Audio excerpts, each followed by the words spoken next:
Salmo 116.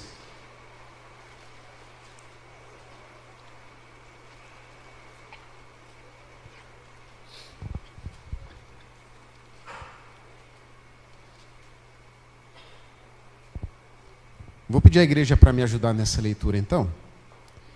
Está escrito assim: amo o Senhor, porque Ele ouve a minha voz e as minhas súplicas.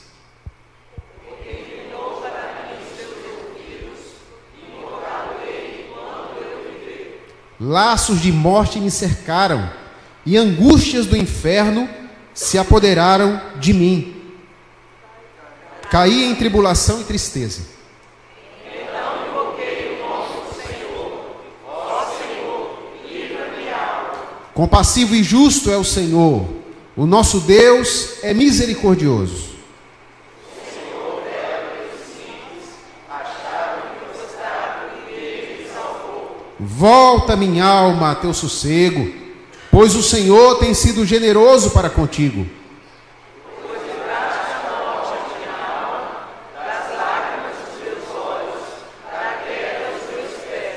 Andarei na presença do Senhor na terra dos viventes.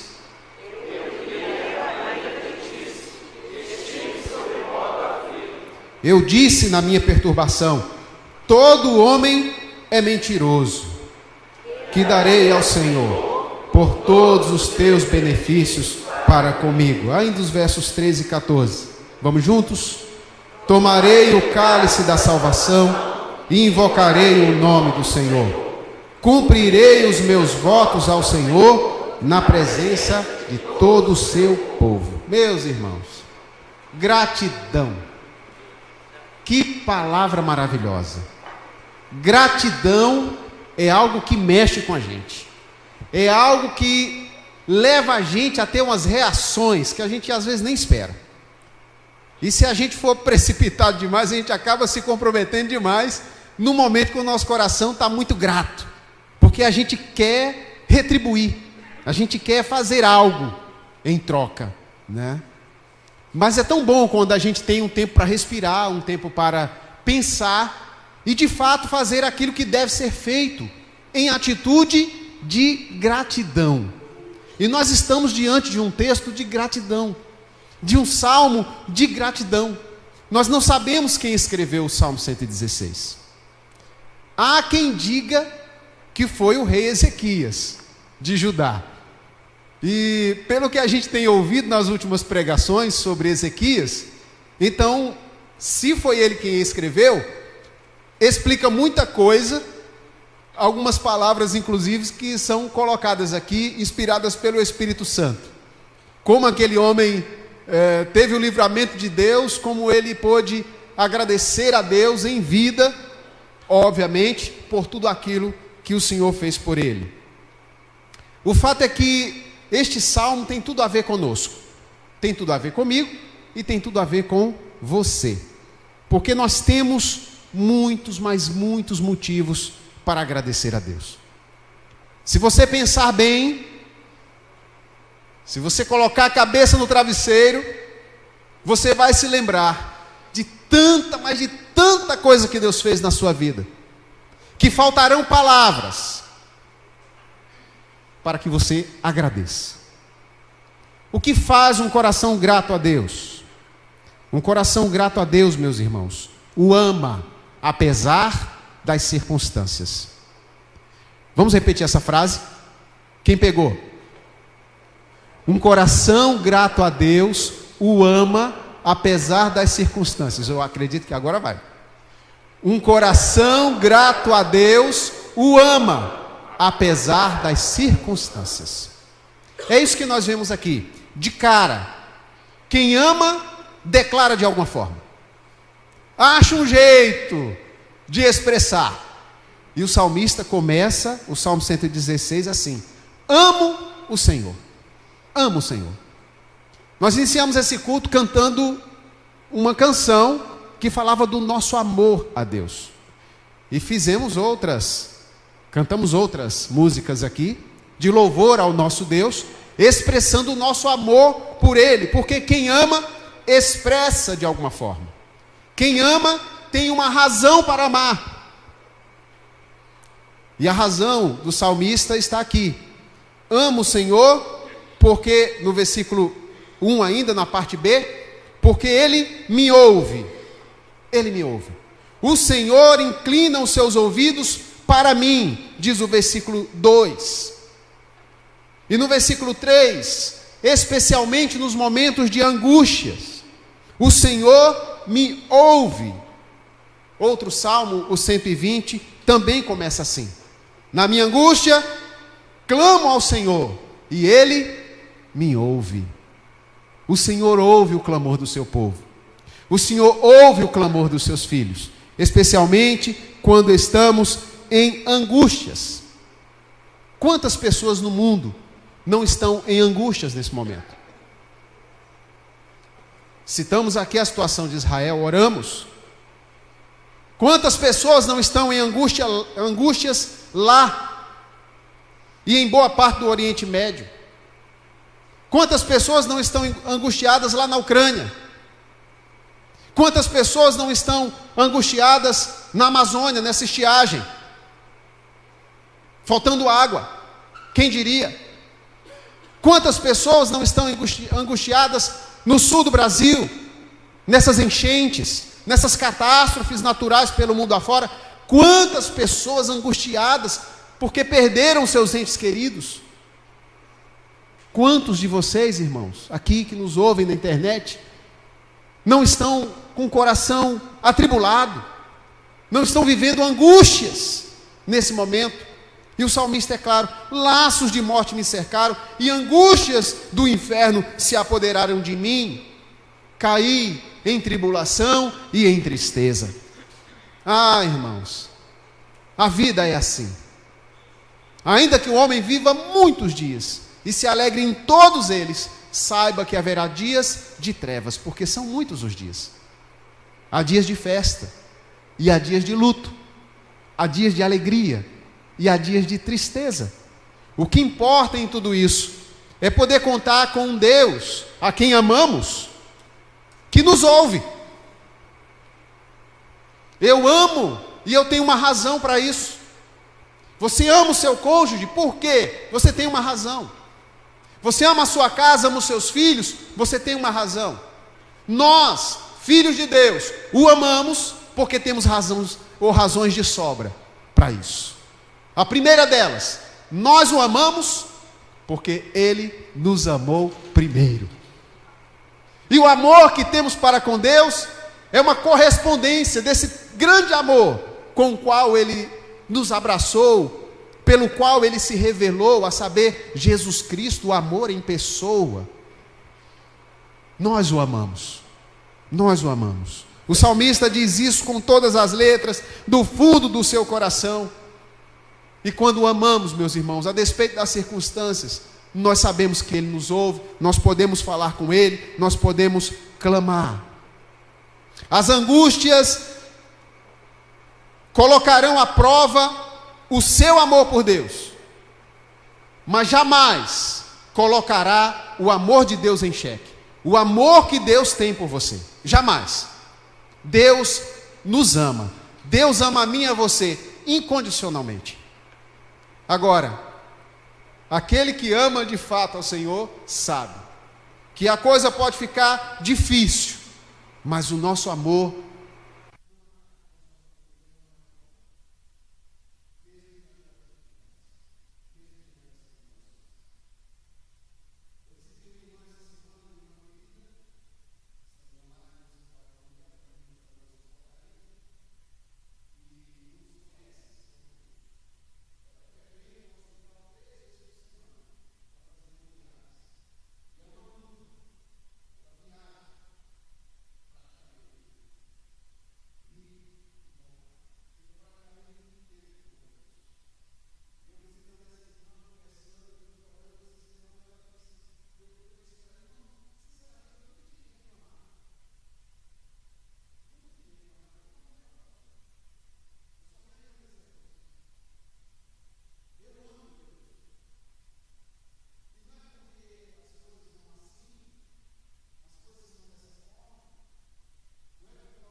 Porque a gente tem que recorrer a quem pode nos ajudar. Eu vou pedir para o Rafael, faz um bolo para nós, não vai dar certo, irmãos. Quer dizer, pode até ser que dê. Pode até ser que dê que o Rafael faça um bom bolo para a esposa, para as filhas. Faz não, né, Paulo? Mas mesmo que ele soubesse, vai fazer para 60 pessoas, para 120? Aí eu falei com o Du, falei, irmã, faz para 60, a senhora também faz para 60. Se passou de 120 aqui hoje, pronto. Aí não sei como é que a gente vai fazer. Não posso pedir a quem não pode me ajudar. Mas a Deus eu posso recorrer, com Ele eu posso contar. E por que o salmista confiava no Senhor? Está escrito aqui, meus irmãos, versículo 5. Ele é justo. Ele é compassivo, diz o texto. Versículo 5b, ele é misericordioso. Olha o versículo 6, como é que está escrito? Então, invoquei o nome do Senhor. Não, perdão, verso 6. O Senhor vela pelos simples. O Senhor é zeloso. A gente poderia entrar aqui em outro assunto para falar dessa simplicidade, irmãos. O que vem a ser esse simples? Simples é aquele que se coloca diante de Deus como uma criança se coloca diante dos seus pais. Dependência, amor, isso é simplicidade. Não importa o que você tenha, que posição você ocupe, isso não importa. Qual é a sua formação, sua carreira, sua importância. O que importa é como está o seu coração diante de Deus e diante daqueles que Deus colocou na sua vida. E Deus olha para os simples, porque Jesus, sendo Deus, se fez simples entre nós. E Ele é o nosso paradigma, Ele é o nosso exemplo. Precisamos olhar para Jesus. Todas as vezes que você for tentado a não ser simples, nesse sentido único da palavra de Deus, então olhe para Jesus que você vai aprender o que é simplicidade. O fato é que o Senhor é zeloso, por isso o salmista confia nele. O Senhor é salvador, olha a segunda parte do versículo B. Achava-me prostrado e Ele me salvou. Verso 7. O Senhor, Ele é generoso. Olha aí. Pois o Senhor tem sido generoso para comigo. O Senhor é salvador, olha o verso 8, gente. Pois livraste da morte a minha alma. Suponhamos que fosse o rei Ezequias que tivesse escrito Salmo, que escreveu o Salmo 116. A gente sabe como o Senhor livrou a alma dele da morte. Agora, falemos de nós. Você tem uma bênção, um livramento, um milagre que Deus fez na sua vida e um livramento de morte, muito possivelmente, para contar. Muito possivelmente. Mas o Senhor livrou a nossa alma da morte eterna, irmãos. E isso por si só já é motivo suficiente para a gente agradecer a Ele o resto da vida. Porque Ele livrou a nossa alma da morte eterna em Cristo Jesus. Aleluia. Que maravilha poder servir a esse Deus e amar a esse Deus e ser grato com o nosso coração por aquilo que esse Deus fez por nós. Ele é protetor. Ele é consolador. Olha o verso 8, na parte B, gente. Das lágrimas os meus olhos livraste. Oh, meus irmãos, das lágrimas da emoção não precisa livrar não, a gente tem que chorar mesmo. Não, presbítero Fábio? Tamo junto. Mas das lágrimas do sofrimento, da dor, gente, quantas vezes o Senhor não nos livra? Quantas vezes? O Senhor enxuga as nossas lágrimas, porque Ele é este consolador. Nós confiamos no Senhor, porque Ele é o nosso sustentador. Verso 8, a parte C. E livraste também da queda dos meus pés. Meus irmãos, não tem forte. Tem aquele que o Senhor segura, que o Senhor sustenta e que o Senhor impede de cair. Existe esse. Existe esta, que se coloca diante do Senhor e diz assim: Senhor, me sustente, me segure, porque o Senhor é o meu apoio. Se o Senhor não for o meu apoio, eu simplesmente Vai acontecer comigo o que aconteceu com Pedro, o que aconteceu com Sansão, com Davi, com todos aqueles que amaram o Senhor e que o Senhor amou. Me sustenta, Deus. O Senhor é aquele que livra os nossos pés da queda.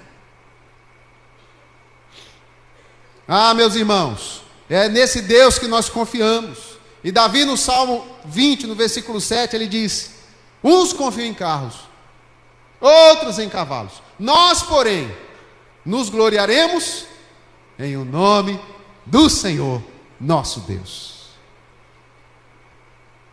Muitos confiam nisso, naquilo e naquilo outro. O povo de Deus confia em Deus. Essa é a nossa fé. E quanto mais somos gratos, quanto mais o nosso coração é grato, mais confiança em Deus nós temos. Portanto, em terceiro e último lugar, um coração grato a Deus oferece-lhe o que tem de melhor. Nós não repetimos o segundo, né? Começamos com essa dinâmica na primeira parte, não repetimos a segunda. Um coração grato a Deus confia nele cada vez mais. Esse é o segundo ponto. Vamos repetir? Um coração grato a Deus confia nele cada vez mais. Agora o terceiro. Um coração grato a Deus oferece-lhe o que tem de melhor. Vamos lá? Um coração grato a Deus oferece-lhe o que tem de melhor. Deus ofereceu para a gente o que Ele tinha de melhor. E a gente o que tem oferecido para o Senhor? Verso 12. Que darei ao Senhor? Que darei ao Senhor? Por todos os seus benefícios para comigo. Muito provavelmente você já se fez essa pergunta.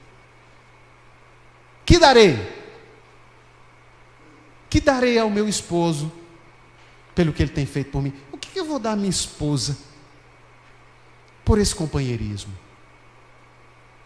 Que darei aos meus filhos por essas bênçãos que eles são na minha vida? Que darei aos meus pais por tudo que eles fizeram por mim? E aí a gente chega no maior, no doador da bênção da vida, e a gente se pergunta: o que eu dou a Deus? O que você dá a alguém que já tem tudo? Aí você vai escolher um presente. Um presente. Eu vou dar uma camisa, o cara tem camisa demais. Vou dar um cinto, o cara tem muito cinto que se usa, né? Quem usa? Quem usa aí, né, Estevão? Ganhei um cinto do Estevão outro dia. Vou dar um sapato, tem muito sapato, vou dar relógio. Esse cara não precisa de nada.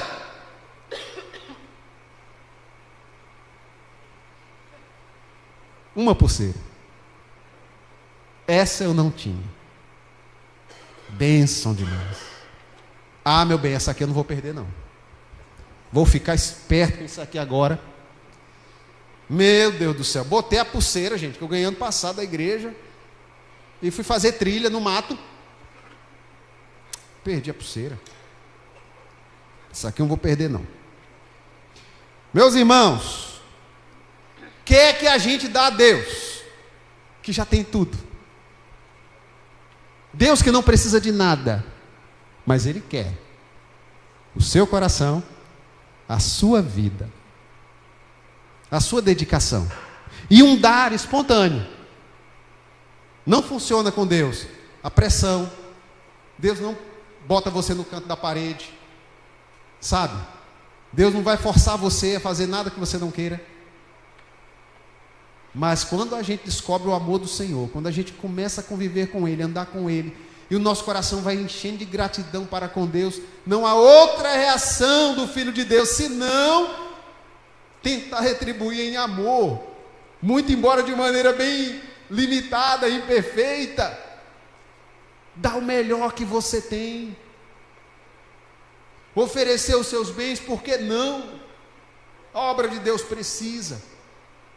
Oferecer os seus dons e talentos, por que não? A obra de Deus precisa. Mas antes de tudo isso, oferecer o seu coração. Deus, está aqui o meu coração no teu altar. Se você oferecer o coração, o restante vem a reboque, irmão. O restante é consequência, sabe como é que é? Não adianta. A viúva pobre foi lá no gasofilácio, como aquela criança que veio aqui a primeira, eu até tirei uma foto, mostrei para o Rodolfo, criança que veio aqui, ó. Pensa no coração dessa criança, nem sabe o valor daquele dinheiro que está colocando ali, mas ela está lá, sabe? É isso que Deus quer da gente, que a gente seja como essa criança, seja como a viúva pobre, que entregou ao Senhor a vida, aquilo que tinha de melhor. Que darei ao Senhor? Tomarei o cálice da salvação e invocarei o teu nome. Versículo 13. Nas instruções lá das ofertas contínuas, e em outras ofertas também, havia a parte da libação, né? E lá em Êxodo capítulo 29, verso 40, fala da libação com o vinho. Sobre o altar era aspergido o vinho, por exemplo. Talvez o salmista queira se referir a isso. Fato é que todo cerimonial da lei aponta para Cristo, isso a gente sabe. Tudo aquilo que acontecia no Antigo Testamento, em termos de cerimônia, vem apontar para Cristo. E nós, como cristãos, filhos de Deus em Cristo Jesus, o que a gente faz? A gente promete andar com Jesus, participar da ceia com Ele, tomar desse cálice da salvação, que é o corpo e o sangue de Cristo, entregues ali na cruz do Calvário para nos salvar, e a gente promete isso, de maneira que entrar em comunhão com Deus é uma forma de gratidão, e de estar em sintonia com Ele, e de viver com Ele, de andar para Ele, e dizer: o Senhor vive em mim. Ah, meus irmãos, o que nós temos de melhor? E aí o salmista diz no verso 14: cumprirei os meus votos ao Senhor. Onde, gente? Está escrito aí. Na presença de todo o seu povo. Família, povo de Deus. Eu fiz esse voto, você fez esse voto, e junto nós caminhamos, cumprindo os votos diante de Deus. Eu te amo, Senhor, estou aqui para te louvar, porque um coração grato ao Senhor oferece não apenas os recursos, mas oferece a vida, oferece o coração. Há gratidão no seu coração hoje? Amém? Amém. O fato de eu estar vivo, o fato de eu estar respirando, o fato de eu estar andando. Quem já cuidou de alguém acamado, sabe. Quem já esteve acamado, sabe. A gente querer andar e não poder. Vi irmão chegando aqui dirigindo, com saúde. Vi irmão chegando aqui para cultuar Deus de bicicleta. Ô, gente, que privilégio poder pedalar. Que privilégio poder comer. Já parou para pensar nisso? Que privilégio poder engolir. Que privilégio poder dormir. Que privilégio poder ir para casa aqui depois do culto. E agradecer a Deus porque amanhã mais uma semana começa. Irmãos, vamos fazendo a lista. É tanta coisa que a gente tem para agradecer. A lista é enorme, é infinita. Assim sendo, meus irmãos, olhemos para esse Salmo 116 e pensemos. Um coração grato ama a Deus. Um coração grato confia nele cada vez mais. Um coração grato entrega-se a Ele. E essa é a palavra de Deus para o nosso coração hoje, amém? Amém. Que o Senhor leve você para casa hoje com essa gratidão do seu coração. Que você ame a Deus, como a Bíblia nos ensina, acima de todas as coisas. De todas as coisas. Que você ame o seu próximo como a você mesmo, a você mesma. Que você confie no seu Deus, a despeito da luta que você esteja passando. E que você esteja disposto a espontaneamente corresponder a esse amor em gratidão, colocando a sua vida no altar de Deus. Vamos orar?